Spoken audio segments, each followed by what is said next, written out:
As we grow up after being born, we soon busy ourselves with our studies, career and family. But what is the purpose of it all? Even after attaining and enjoying high reputation, great wealth, lavish material enjoyment and foods, we still crave for more, constantly worrying that we might lose what we have, while wanting everything to be even better.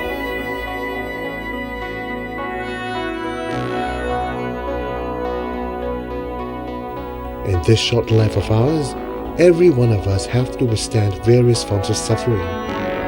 Anyone can get ill. Even great personalities fret getting old, ill and weak. Awaiting the moment of farewell at the point of death is even more sad.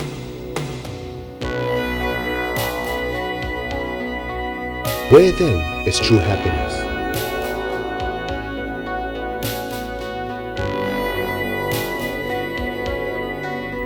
When we realize our lack of direction and helplessness, we see the need to seek refuge. Believing that the supernormal and divine beyond this world exists and governs everything, we naturally develop feelings of fear, respect, and worship. This is how religion originated. Along with the evolution of different societies, religions keep changing.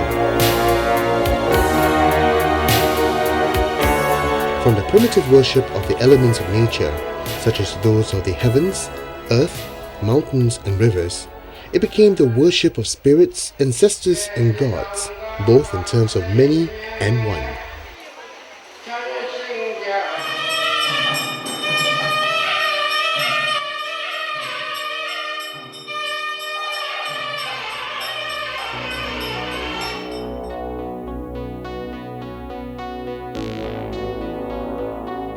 In the folk worship of gods and spirits, people pray for safety, alleviation of misfortune and disasters, as they hope for wealth, happy marriages, and of such.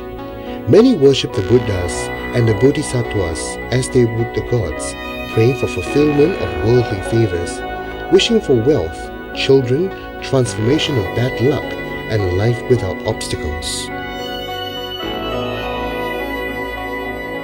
In fact, the Buddhas and the Bodhisattvas, with their great compassion, do indeed alleviate suffering. However, they are not of the same nature as the worldly gods. The world-famous scientist Albert Einstein once said, "If there is any religion that would cope with modern scientific needs, it would be Buddhism." In the words of the outstanding Nobel Prize-winning philosopher Lord Bertrand Russell, Buddhism is a combination of both speculative and scientific philosophy. It advocates the scientific method and pursues that to a finality that may be called rationalistic. These words give us a glimpse into why Buddhism is one of the three great religions of the world. What is it that makes Buddhism different from religious folk beliefs? How do the Buddhist teachings benefit the individual, his peers, society, and the world at large? How can one become a Buddhist with the right understanding? In 623 BC, more than 2,500 years ago, in Kapilavastu of ancient northern India, Prince Siddhartha was born. He later renounced his status in order to cultivate his spirituality, realizing the ultimate truth of life and the universe. He became enlightened, becoming one with perfect wisdom and character, the historical Buddha. The Buddha is not a god who controls the fate of humanity. He clearly taught us that be it in the heavens above or the hells below, they are all of one's own making. One's fortune or misfortune is determined by one's wholesome and unwholesome thoughts and deeds. What you harvest is dependent on the seeds you sow.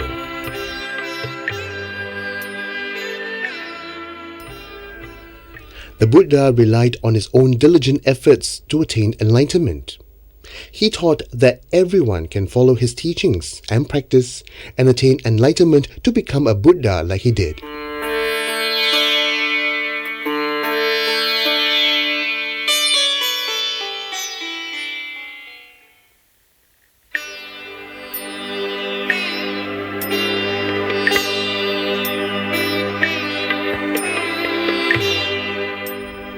Buddha never asked his followers to blindly accept his teachings without doubt, simply because he is their teacher. He requested them to investigate his teachings and to realize the truth within before acceptance. The Buddha encourages intelligent doubting, questioning and discussion, to not be easily swayed by baseless words, hearsay, authority or any such basis. The spirit of inquiring the truth proves that Buddhism is founded on confident wisdom and not blind faith.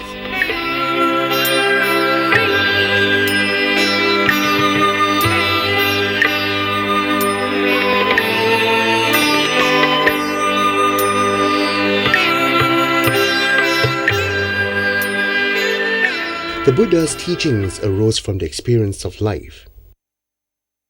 From young till old, everyone experiences many dissatisfactions, such as that of birth, aging, sickness and death, being with those we dislike, not getting what we like, and departure from those we like.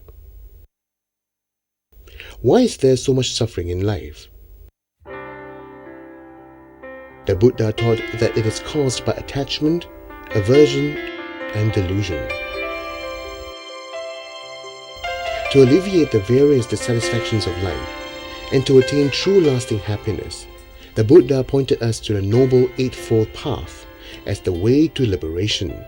It comprises of right understanding, right thought, right speech, right livelihood, right action, right effort, right mindfulness, and right concentration. The central teachings of Buddhism are the Four Noble Truths. These form the very first teachings the Buddha gave to his first 5 disciples.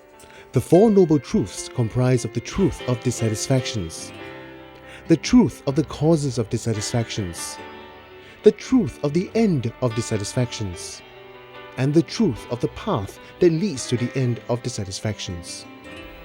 Understanding and practicing the Four Noble Truths can lead us to effectively solve the problem of dissatisfactions in our lives and to attain true happiness.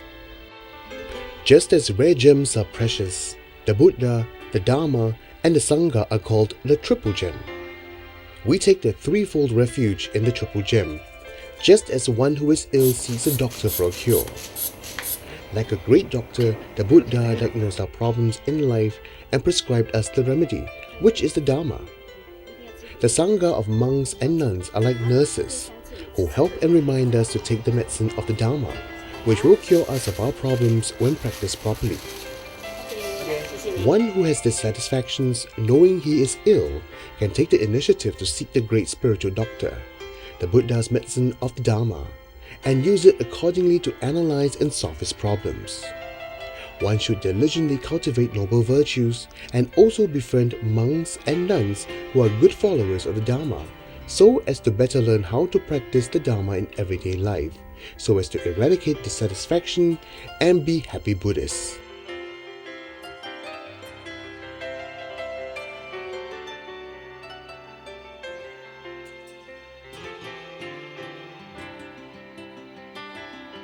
Before a Buddha image, we can express our aspiration to commit to the Triple Gem by reciting: I take refuge in the Buddha. I take refuge in the Dharma. I take refuge in the Sangha. However, a simple but solemn refuge ceremony can give rise to much joy and calmness, inspiring firmness of a pure and sacred faith. This is why most people choose to take the refuge conducted and witnessed by a Sangha member. 尽行受皈依佛，尽行受皈依佛，尽行受皈依法，尽行受皈依法，尽行受皈依僧，尽行受皈依僧，顶礼一门。 各称法名，皈依佛境，皈依佛境，宁舍生命，宁舍生命，终不皈依，终不皈依，自在天魔外道等，自在天魔外道等，皈依如来，皈依如来，自增等正觉，自增等正觉，是我世尊，是我世尊，持名故，持名故，顶礼一拜。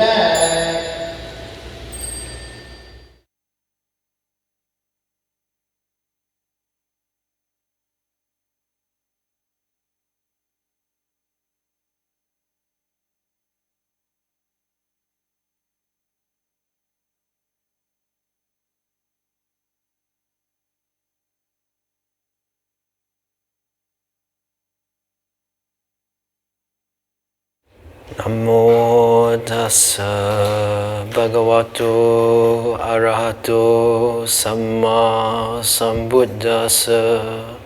Namo tassa bhagavato arahato samma sambuddhassa. Namo tassa bhagavato arahato samma sambuddhassa. Buddhang saranang gacchami. Buddhang saranang gacchami. Dhammang saranang gacchami. Dhammang saranang gacchami. Sanghang saranang gacchami. Sanghang saranang gacchami. Dutiyampi buddhang saranang gacchami. Dutiyampi buddhang saranang gacchami. Dutiyampi dhammang saranang gacchami. Having taken refuge in the Buddha, one should take the Buddhas as one's teacher and not take refuge in the deviant paths, gods and demons. Having taken refuge in the Dharma, one should take Dharmas as one's teacher and not take refuge in the teachings of deviant paths. Having taken refuge in the Sangha, one should take the Sangha as one's teacher and not take refuge in the followers of deviant paths.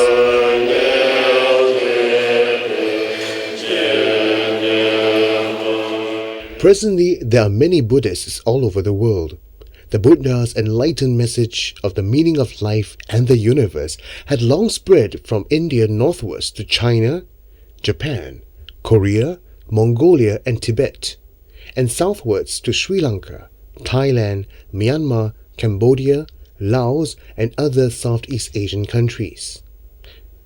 As the cultural backgrounds of different lands differ, the Buddha's teachings adapt accordingly to the location's special needs, thus developing into different traditions. As times change, Buddhism continually evolves to suit its followers' changing needs.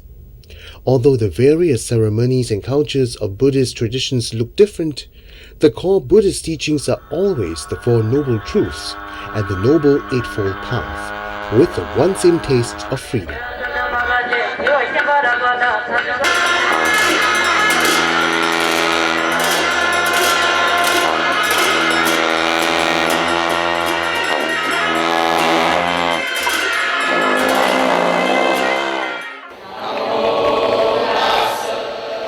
In the Theravada or Southern tradition, whenever Buddhist lay followers visit temples on precept days, they will request Sangha members to administer the threefold refuge, so as to remind themselves to observe the precepts well, and to strengthen their faith to remind oneself to always see the Buddha as one's teacher, to follow the Dharma teachings, and to seek guidance and encouragement from well-practiced Sangha members to avoid evil and do good.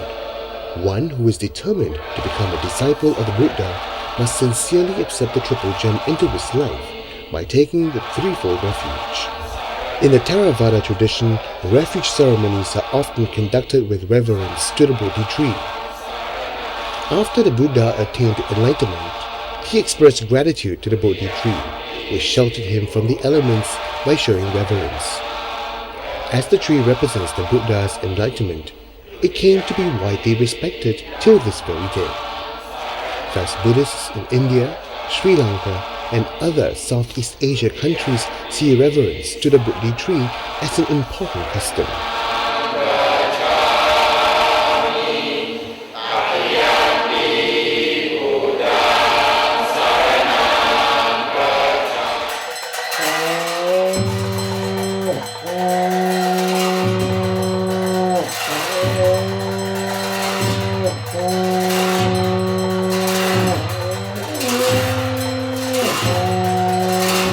Tibetan Buddhism, also known as the Vajrayana or esoteric tradition, evolved from the Mahayana tradition in India.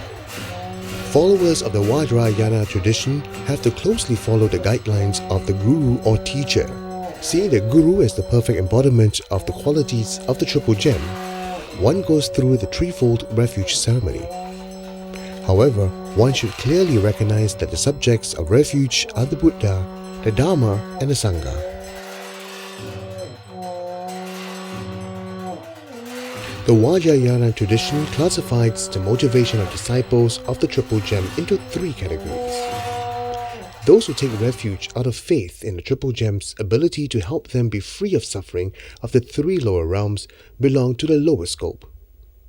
Those who take refuge out of fear, seeking liberation from suffering that comes from rebirth in the six realms, belong to the middle scope. Those who take refuge not only for oneself, but for the sake of helping all beings being liberated from all sufferings, belong to the higher scope.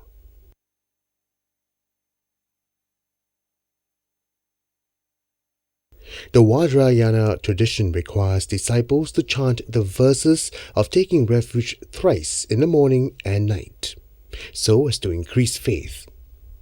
Taking refuge in a Buddha, one reverences all representations of the Buddha, including images and paintings.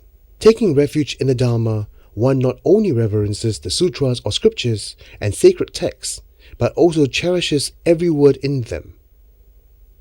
Taking refuge in the Sangha, one reverences Sangha members donning the robes. Householder disciples of the Triple Gem should not take refuge in the worldly gods. Having taken refuge in the Buddha's teachings, one should not harm any sentient beings. Having taken refuge in the Sangha, one should not seek the company of immoral friends. Having faith in Buddhism, one becomes a disciple of the Triple Gem. One learns to be like the Buddha, practices the Dharma, and reverences the Sangha. As we face the ups and downs of life, with the support of the Triple Gem, we should less easily give rise to dissatisfactions, realizing that all our joys and unhappiness are controlled by ourselves. As long as we diligently improve ourselves spiritually, our future will be full of hope. Most of us are not saints. We have many weaknesses and are easily tempted. If one is unable to master one's fickle mind, it is easy to make mistakes, to do actions which harm others and oneself. Thus, the Buddha taught us the precepts or moral guidelines, which encourages us to curb our desires and rashness, to purify our shortcomings. Just as a good citizen obeys the laws of his country, likewise, true Buddhists will take the initiative to observe the 5 basic precepts of not killing, stealing, having sexual misconduct, lying, and taking intoxicants. The 5 precepts. 1. To abstain from killing. 2. To abstain from taken that not given. 3. To abstain from sexual misconduct. 4. To abstain from false speech. 5. To abstain from taking intoxicants. These are Buddhism's 5 precepts. To observe these 5 precepts is to be one with compassion. Observing the 5 precepts is to practice great generosity in 5 ways. The 5 precepts are not meant as a means of restriction, but are for universal protection. In fact, to observe these precepts is a basis of being human. If a person breaks the 5 precepts by killing, stealing, raping, cheating, or by doing any wrong deed after being intoxicated, he has to face the law of the country for disrupting social morality. In Buddhism, doing so means he might lose his opportunity to be reborn human. Instead, one might be reborn as a suffering being in the lower realms of hell, hungry ghosts, or animals. Do not belittle the 5 precepts. It is very simple. The 5 precepts are 5 ways to practice great generosity because they were formed through compassion. How great are the merits from receiving the precepts? It is said in the sutras that the great merits of one who aspires to receive the precepts fill the vastness of space. Why is this so? There are countless living beings in the world. When we give rise to the thoughts of not killing, not stealing, we receive merits from not harming all beings. Imagine the vastness of these merits which fill all space. When we break a precept and kill or steal from one person, the negative karma are comparatively small. If we are to then give rise to the thought of receiving the precepts, all the complete goodness of the Dharma thus gather in us. The merits and the benefits are so great. There are differences between receiving and not receiving the precepts. You should not think, as long as I follow the precepts, there will be merits. Why should I receive them? Let me ask you, if the merits are the same, why do you not receive them? What are you afraid of? You fear breaking the precepts. Anyway, if receiving and not receiving the precepts are the same, the negative karma from not following them is still the same. In the modern context, one who observes the 5 precepts well avoids many unnecessary problems, as he will not endanger himself by killing, stealing, having sexual misconduct, lying, or taking intoxicants. Although the 5 precepts tell us what not to do, they also strongly encourage us to cultivate our virtues. Not harming life, we rid our hatred and learn to develop our loving kindness and compassion. Not stealing, we curb our greed and attachment and learn to be generous and less self-centered. Not having sexual misconduct, we learn to resist temptations of the senses and be content. Not lying, we learn to be truthful, honest, and reliable.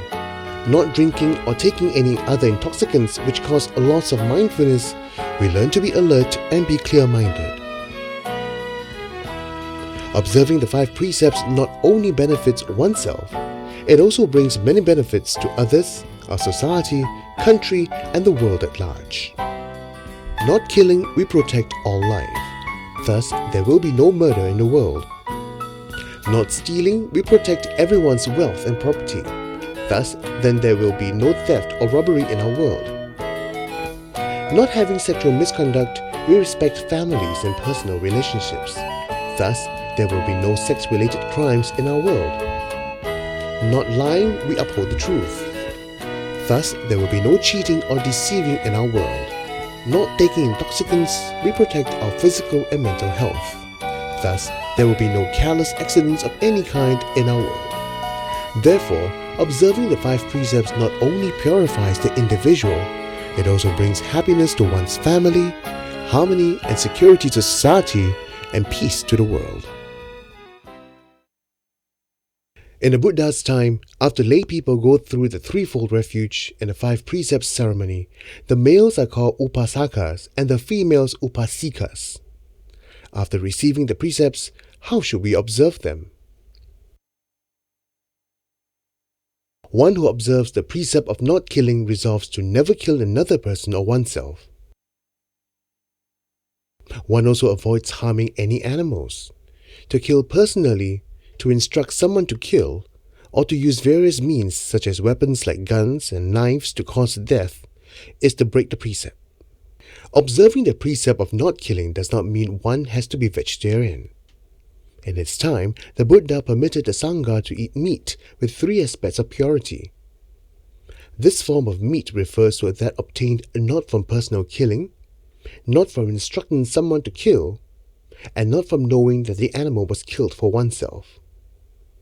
However, to choose to be vegetarian to cultivate apathy and compassion to the helpless is indeed very praiseworthy.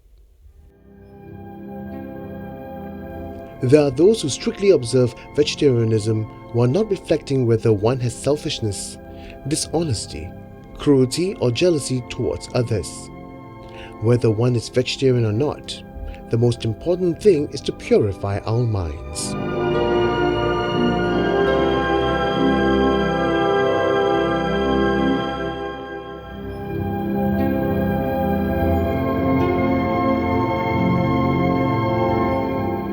Observing the precept of not stealing is to obtain what one wishes through right means.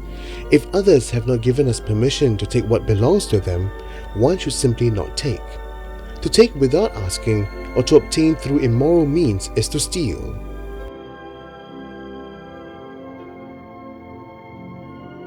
Observing the precept of not having sexual misconduct is to not have carnal relationships beyond one's married partner. To be unfaithful to one's spouse or participate in sexual activities not approved by the law or society is to break this precept.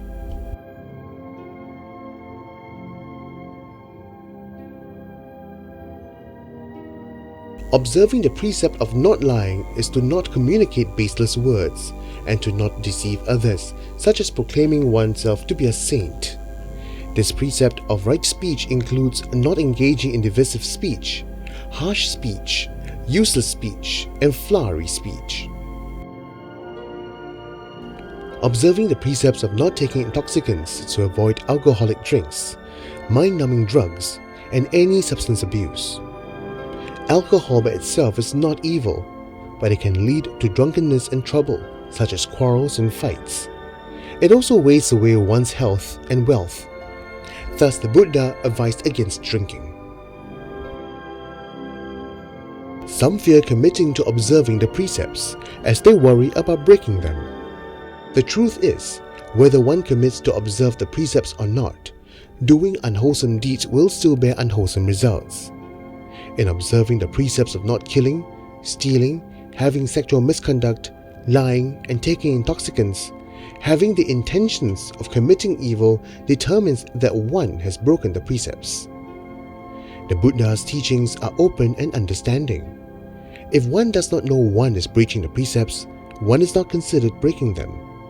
If one has intentions to breach the precepts, even if one does not break them, one is still at fault. If one who observes the precepts accidentally breaches them, one should immediately seek repentance. Repentance refers to having a sense of regret after making a mistake and seeking forgiveness from those we did wrong to. It also includes making the resolution not to repeat the mistake. In Buddhism, one who sincerely repents keeps the integrity of one's precepts pure. However, one cannot escape from the fruits of one's unwholesome deeds. The law of cause and effect links the experience of the flow of life in the present to the past and the future. The intensity of the good or evil done determines the order of these deeds bearing fruit. The good and evil we have done in the past affects our present life, while that which we do in this life will determine our happiness and suffering in this life and the next. However, Buddhism's teaching of cause and effect is not fatalistic. Although the seeds of our past deeds can influence our lives, many conditions are necessary for the fruition to take place. Thus, we can diligently improve to perfect ourselves and to shape our destiny. However, one who has committed serious misdeeds will have to face inevitable consequences, but one can actively do more good to dilute its effects. The 5 precepts can be lightly or seriously breached. Serious breaching breaks the precepts and cannot be repented in the sense that when conditions ripen, one will have to experience the consequences of one's misdeeds. Light breaching of the precepts can be repented. What are the conditions which define breaking the precepts? One who observes the precepts can refer to the Buddhist canon on discipline to determine whether what one has done breached or broke the precepts. One can learn how to better observe the precepts from learning these laws. Breaking the first precept of not killing is the most serious when a human being is killed. This is true if the victim is human, if the killer knew the victim to be human, if the killer had intention to kill, if the killer used various means to kill, and if the victim was killed. Fulfilling these 5 conditions render the deed of killing a heavy breaching or breaking of the precept of killing, which is unrepentable. Breaking the precept of not killing is dependent on one's intention. If one was unwilling but was forced to kill, one has not broken the precept. Observing the precept of not killing includes the prevention of abortion. Killing the fetus by abortion is an unwholesome act, which is unrepentable. If one kills cows, goats, and other farm domesticated animals, one can repent. However, one still has to experience the effects of one's actions. Even common ants and other household insects should not be killed intentionally. If one had done one's best to protect life and still needs to clear them, one should carefully move them elsewhere.